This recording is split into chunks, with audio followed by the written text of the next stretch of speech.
कभी सोचा है कि क्या होता है जब कोई कंपनी इतनी ज्यादा ताकतवर हो जाए कि वो एक देश की तरह काम करने लगे। आज हम इतिहास के एक ऐसे ही मोड़ पर चलेंगे जब एक व्यापारिक कंपनी के हाथ से सत्ता छीनकर सरकार ने सीधे अपने कंट्रोल में ले ली। हम बात कर रहे हैं 1784 के पिट्स इंडिया एक्ट की, जिसने भारत में ब्रिटिश राज का चेहरा ही हमेशा हमेशा के लिए बदल दिया। पर देखिए, ये सिर्फ कोई किताबी सवाल नहीं था। 18वीं सदी के अंत में ईस्ट इंडिया कंपनी भारत में बिल्कुल यही कर रही थी। एक व्यापार करने वाली कंपनी से एक शासक बन रही थी, और इसी बेकाबू ताकत ने ब्रिटिश संसद को एक बहुत बड़ा और निर्णायक कदम उठाने पर मजबूर कर दी। तो चलिए थोड़ा सा पीछे चलते हैं। सवाल ये है कि कंपनी का राज संकट में था ही क्यों। असल में 1773 में एक रेगुलेटिंग एक्ट लाया गया था, जो कंपनी पर लगाम लगाने की पहली कोशिश थी, पर वो बुरी तरह फेल हो गया था। कंपनी के अधिकारी भारत में करप्शन और अपनी निजी व्यापार में डूबे हुए थे। हालत इतनी खराब थी कि कंपनी खुद दिवालिया होने वाली थी। सिचुएशन पूरी तरह से हाथ से निकल रही थी। तो इसी गहरे संकट के जवाब में आया पिट्स इंडिया एक्ट। ये 1784 का कानून था, जिसका नाम ब्रिटेन के उस वक्त के युवा प्रधानमंत्री विलियम पिट द यंगर के नाम पर रखा गया था, और ये एक्ट पूरे खेल को बदलने वाला था। इस एक्ट का मकसद बिल्कुल सीधा और साफ था। भारत में ईस्ट इंडिया कंपनी के शासन पर ब्रिटिश सरकार का कंट्रोल स्थापित करना। यह सिर्फ कोई छोटा मोटा नियम का बदलाव नहीं था, नहीं, ये तो सत्ता के पूरे समीकरण को उसकी जड़ों से बदलने की एक जबरदस्त कोशिश थी। तो इस एक्ट ने किया क्या?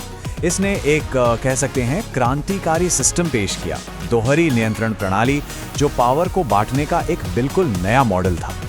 तो ये द्वैत शासन या डुअल कंट्रोल आखिर था क्या? असल में इसने ईस्ट इंडिया कंपनी के कामों को दो बिल्कुल साफ हिस्सों में बांट दिया। कंपनी के व्यापारिक काम एक तरफ और उसके राजनीतिक काम दूसरी तरफ। और यकीन मानिए, ये एक बहुत बहुत बड़ा और बुनियादी बदलाव था। तो ये सत्ता का बंटवारा काम कैसे करता था, चलिए समझते हैं। बड़ा सीधा सा सिस्टम था। कंपनी का जो पुराना निदेशक मंडल था, यानी कोर्ट ऑफ डायरेक्टर्स, उसे कहा गया कि भाई आप सिर्फ व्यापार के मामले देखो, और सारे राजनीतिक, सैन्य और नागरिक मामलों के लिए ब्रिटिश सरकार ने एक नया नियंत्रण बोर्ड यानी कि बोर्ड ऑफ कंट्रोल बना दिया। मतलब कंपनी को कहा गया कि आप व्यापार करो, और सरकार ने कहा शासन अब हम करेंगे।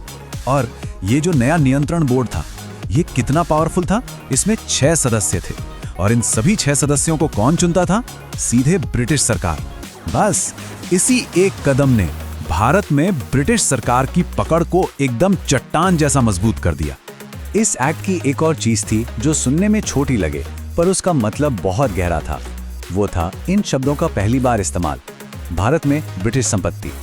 कंपनी के जीते हुए इलाकों को अब ऑफिशियली ब्रिटेन की संपत्ति कहा जाने लगा। ये सिर्फ शब्दों का हेरफेर नहीं था, ये भारत पर ब्रिटिश हुकूमत का एक खुला ऐलान था। तो इस एक्ट का असर सिर्फ लंदन तक ही सीमित नहीं था, नहीं, इसका असर भारत के अंदर भी हुआ, जहां पावर को और भी ज्यादा सेंट्रलाइज यानी कि एक जगह इकट्ठा किया गया। चलिए देखते हैं कैसे। एक बड़ा बदलाव आया। गवर्नर जनरल की काउंसिल में सदस्यों की संख्या 4 से घटाकर 3 कर दी गई।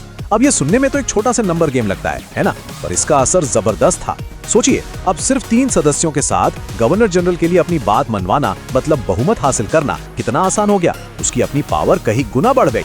इसके अलावा भारत के अंदर एक क्लियर चेन ऑफ कमांड बना दी गई। मतलब कौन किसके अंडर काम करेगा, ये एकदम साफ कर दिया गया।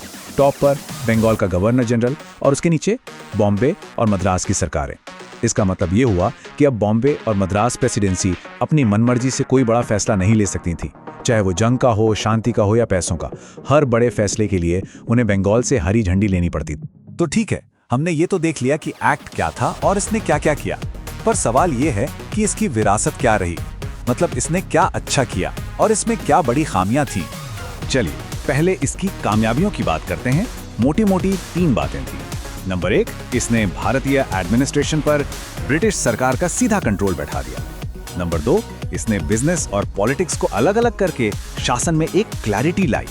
और नंबर 3, जो बहुत जरूरी था, इसने करप्शन को रोकने के लिए कंपनी के अफसरों पर तोहफे और रिश्वत लेने पर सख्त पाबंदी लगा दी। लेकिन हर सिस्टम की तरह इस दोहरे सिस्टम की भी एक बहुत बड़ी खामी थी, और वो थी अधिकारों का टकराव।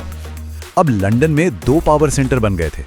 एक था कंट्रोल बोर्ड और दूसरा कंपनी का कोर्ट ऑफ डायरेक्टर्स। और इनके बीच ना अक्सर खींचातानी होती रहती थी कि भाई ये मेरा काम है, वो तुम्हारा काम है। और इसका नतीजा क्या निकला? कंफ्यूजन और फैसले लेने में बेमतलब की देरी। तो आखिर में हम उसी सवाल पर लौटते हैं जहां से हमने शुरू किया था। पिट्स इंडिया एक्ट असल में था क्या? क्या ये सिर्फ एक बेकाबू कंपनी पर लगाम कसने का एक जरिया था, या फिर ये भारत पर ब्रिटिश हुकूमत का एक खुला ऐलान था? सच तो ये है कि शायद ये दोनों ही था। ये वो कानून था जिसने एक ट्रेडिंग कंपनी को असल में एक औपनिवेशिक सरकार बना दिया, और इसी ने आने वाली सदियों के लिए भारत के भविष्य की कहानी लिख दी। ये एक ऐसा विचार है जिस पर सोचना बहुत जरूरी है।